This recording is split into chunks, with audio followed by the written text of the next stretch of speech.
Hi, it's Ileana, and today I'm going to discuss some of the interesting life stories and experiences that I have had. Basically, I'm going to start with some of my own family history. And I was born in Ukraine, which is the former USSR. I started having abduction experiences from the ages of 2 to 4. And then I also had abduction experiences in my 20s. So I've been a long time abductee and experiencer, and I've had contact with various positive extraterrestrials, Pleiadians, Andromedans, and the L race. But even before all of that started, I do have a family history, very interesting family history. My dad had served in the Russian army, both my grandfathers as well. In the 1960s, after you finish high school, you go straight into the army. And my grandfather, on my dad's side, he was an electrical engineer. So he had been tasked to go on a interesting business trip. It was 1964. He took a train ride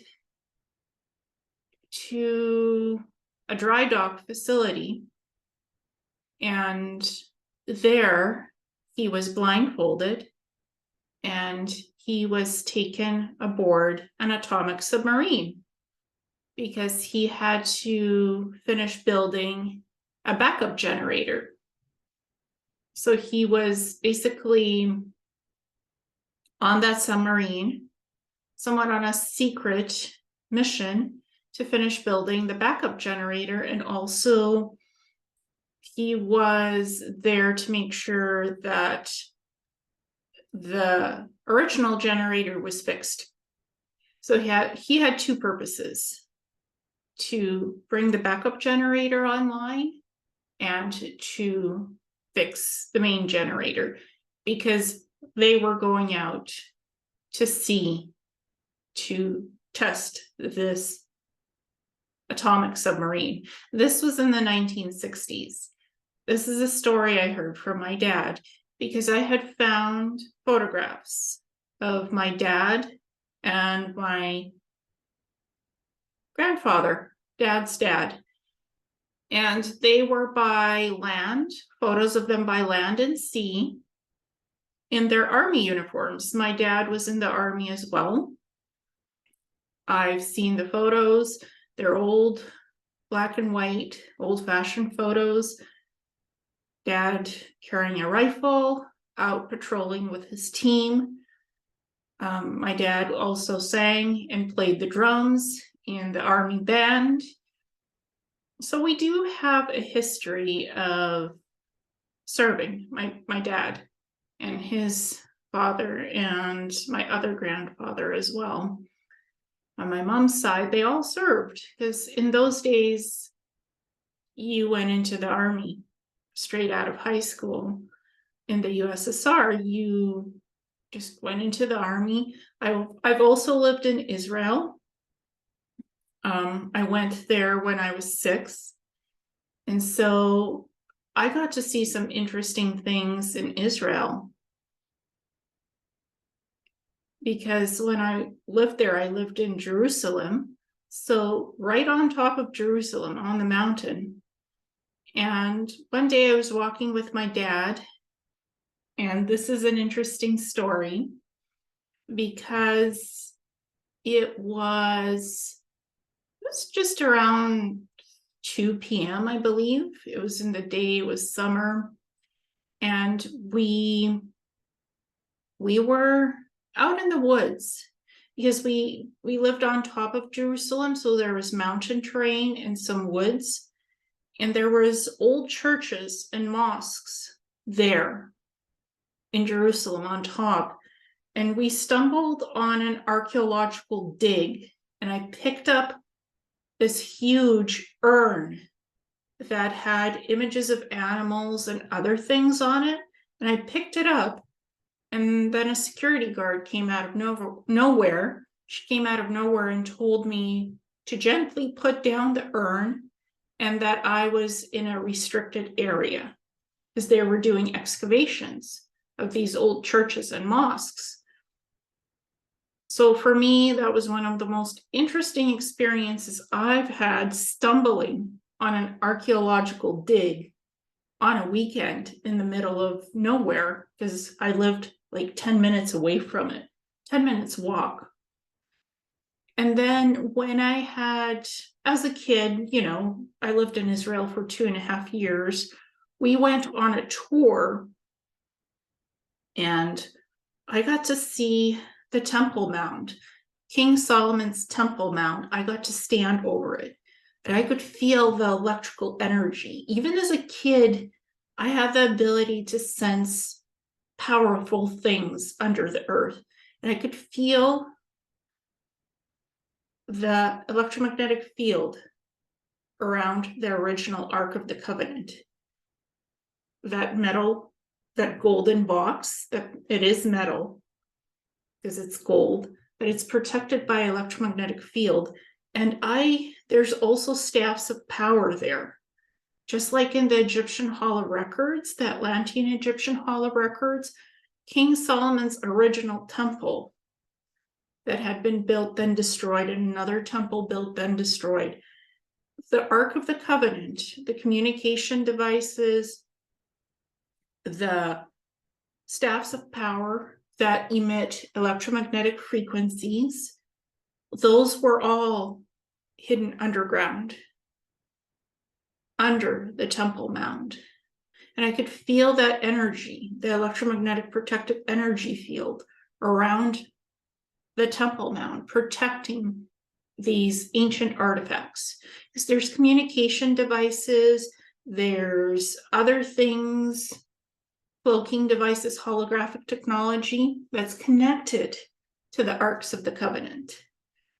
So this is advanced technology from the time of Atlantis, before that, when human consciousness was still developing. And King Solomon, that ring, King Solomon's ring, it was not for summoning demons. It was actually for communicating with different types of beings and other dimensions and densities. It was not for summoning demons. So the Book of Solomon and all those symbols, that's often misinterpreted because it said that he was summoning demons. That's an archetype.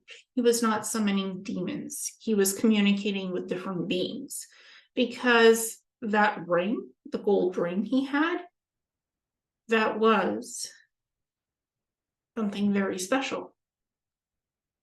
It was the ring that could transmute anything, transmutational ring that could create gold, literally. It was one of the rings, actually. There's many different types, and it's a transmutational ring. It could create gold, it could create silver, it could manifest anything into physical reality with his thoughts, because he practiced magic. So he wasn't summoning demons. And I've studied the Book of Solomon. I've studied the different symbols, the different ancient language that he used. And some of those ones are not for demonology. It's not for summoning demons. It's for going to other realms. It's for going to other places in the universe. So things can be mistaken. When you look at symbols, be very careful. Sometimes it can be mistaken for something what it's not. Because again, I studied magic and I studied symbols, sigils. I've studied ancient languages, Theban. I write in Theban. I work with Theban, and I've studied Egyptian. I've studied all kinds of different old ancient languages that are extinct. I am proficient in Theban. I prefer to write and cipher and script in Theban. I do ciphering and coding in Theban. And I write in different light languages. This goes back to my past lifetimes in Atlantis and knowing the Atlantean ancient languages, many past lives as galactic beings and traveling in the stars, different light languages. My specialty is Atlantean and Theban. Theban is a magical language that is encoded in cipher codes, and it is about figuring out the code system. So I prefer to write stuff in Theban because this feels natural to me and I like the vibration of that magical language alphabet. It's very lyrical, it's very interesting looking. So for me, I've studied esoterics and magics for a long time. And I feel very lucky to have stood on King Solomon's Temple Mound and felt the energy of it. Same in Tibet. If you go to Tibet, there's a lot of artifacts that are hidden there and portals. There's portal systems in Tibet. It's a very interesting place and it's very spiritual. You can reach ascended master level if you study in Tibet. There's portals to inner earth in Tibet, Mount Shasta. Japan is very special because there's portals in Japan. There's an arc ship in Japan. Hawaii is very special as well. The Guardians were there in Hawaii, and Lemurians and Atlanteans. And there's an arc there in Hawaii as well, on one of the islands. Moana, Kauai. I've never been to Moana, but I hear it's very special. There's a mountain with an arc ship in Moana Key. But I was in Kauai, so I got to feel the energy of the Guardians and the portals. And I saw really green and blue energy. And I felt deeply connected. And I was there in 2007. I got to see a lot of old churches. I got to see a lot of cemeteries. I got to see the gardens, and I got to visit most of the islands on Kauai because I was connecting to the water, to the healing of the water and the Guardians. And I received a message. You are to find your destiny in the water. You are to see what your future holds. You will know what to do in the future, in the near future, as your destiny is to show truth and share the truth. At that time, I had no idea what that meant, but everything is interconnected in how things happen in the universe. I think living in all of these interesting places, Ukraine, Israel, visiting Hawaii, ending up in Canada, there's no coincidence. It's all part of the experience that I chose to have. And it included abductions. It's a vast experience of my life. And again, my grandfather, my father, they each themselves had interesting experiences. My grandfather went on a secret mission. He actually went on a business trip, taking a train, a couple of hours train ride. When he ended up at the dry dock, he was willing to be blindfolded and loaded on an atomic submarine that actually went to sea to do testing. It was an atomic submarine. This was classified. He knew the project work that he was going to do, but he was not allowed to walk on the submarine. He was not allowed to look at anything other than be in the engine room, working on the backup generator and then the main generator to make sure it worked correctly. So my grandfather took a risk, but that was his work. That's what he did. He was an electrical engineer. This was in the 1960s, 1964. So there is a history of my grandparents and my dad being in the Army.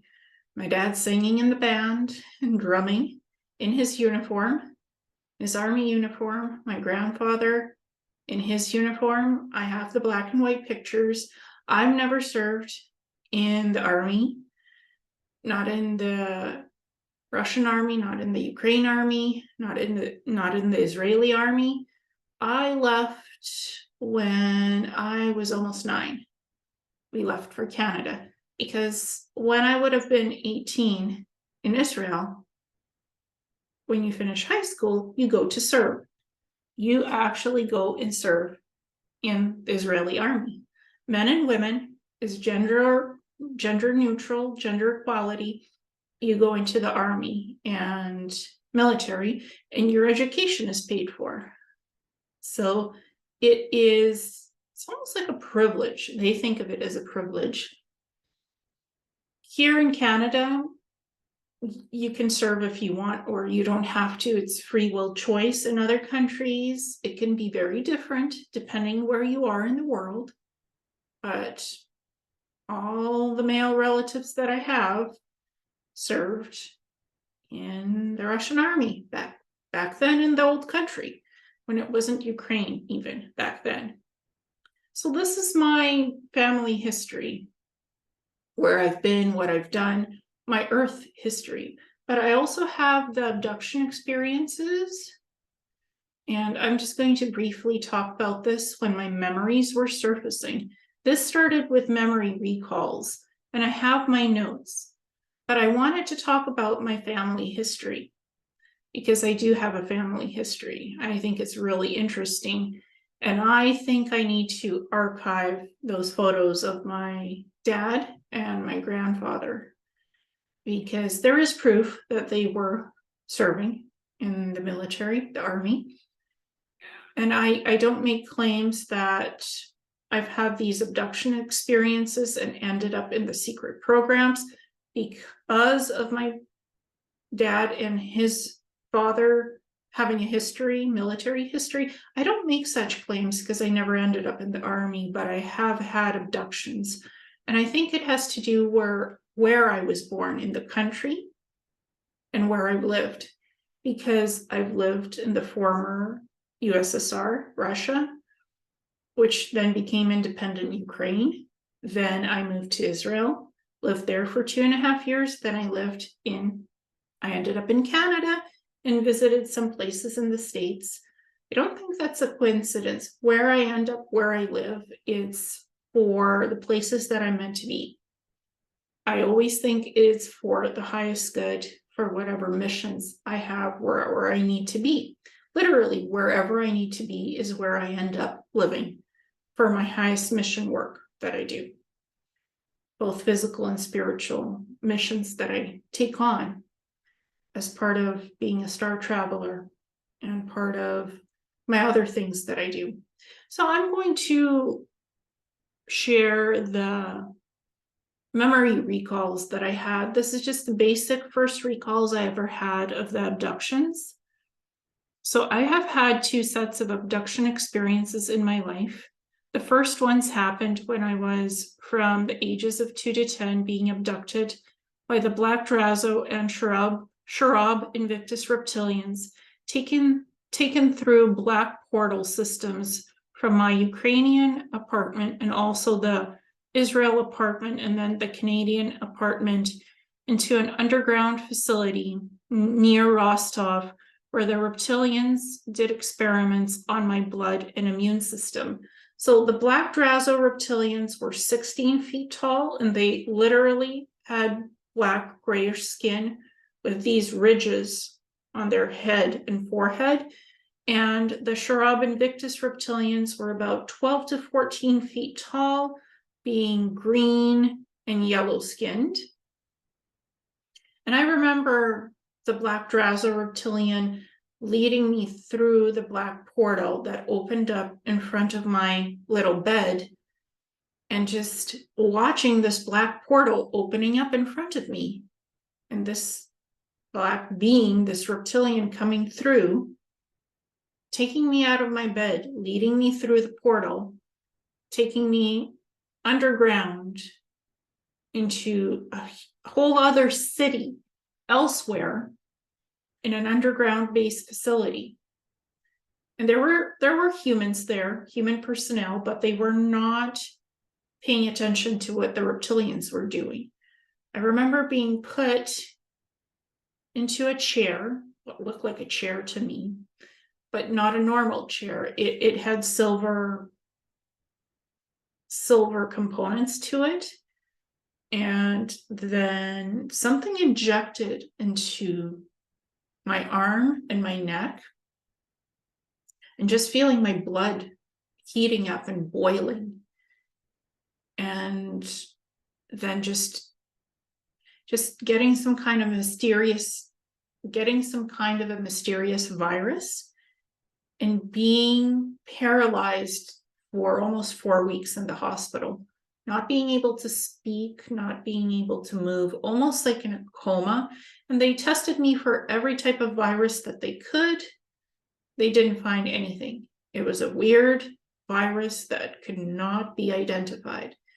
And it's something that the reptilians injected into me. They were doing experiments on my immune system and my blood. It was designed to kill me, but it didn't. I have a strong will for survival. So far, there were many things and times where I could have died in very weird circumstances, but I didn't. So whatever they did, they injected me with nanotechnology. And it made me very sick as a child. And this was from 2 to 10 that they would visit and take me under Rostov into that underground facility. I remember seeing rough rock, and a tunnel, and then the facility, which was built out like a military facility, except the human personnel ignored what the reptilians were doing to the human children. And they were doing experiments on children. It wasn't just me that I saw there. I saw other children in various states, some clothed, some unclothed, some very malnourished children. I don't know how long they were kept there. Children and teenagers, that's what I saw. Some of them were free, some of them were not. And there were things around them that kept them imprisoned.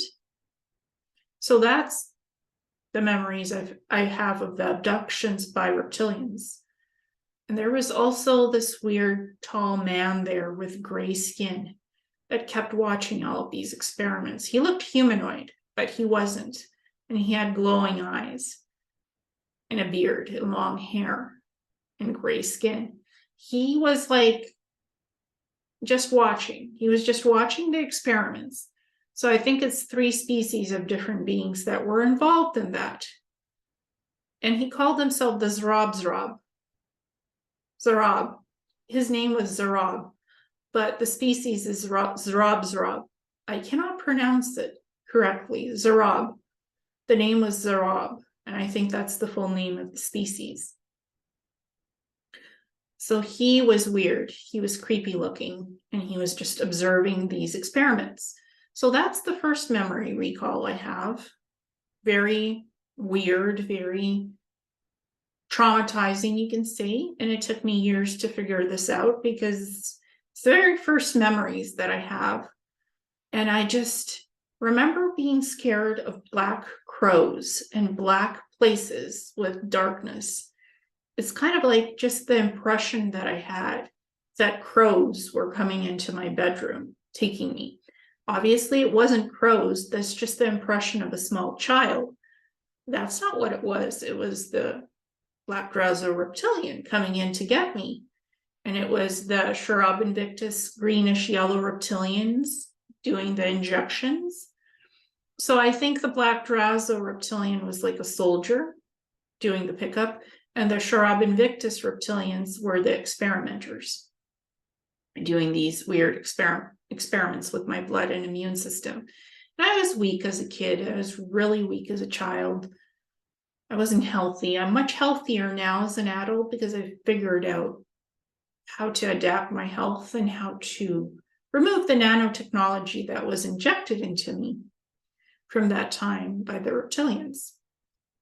And then the second set of abductions took place from when I was 20 until 32 years old in my Canadian homes, where I was teleported through time travel technology to the Moon and Mars bases, and where Nordic beings had put 4 sets of Neuralink implants in the left part of my brain in order to interface with holographic technologies on the basis, especially on Mars, and be able to download large amounts of information through the implants to work in the cybernetics labs on the basis, creating biological drug serums, other regenerative medicine to adapt humans to the difference of Earth living to Mars living and the oxygenation levels, and the biological human cyborgs.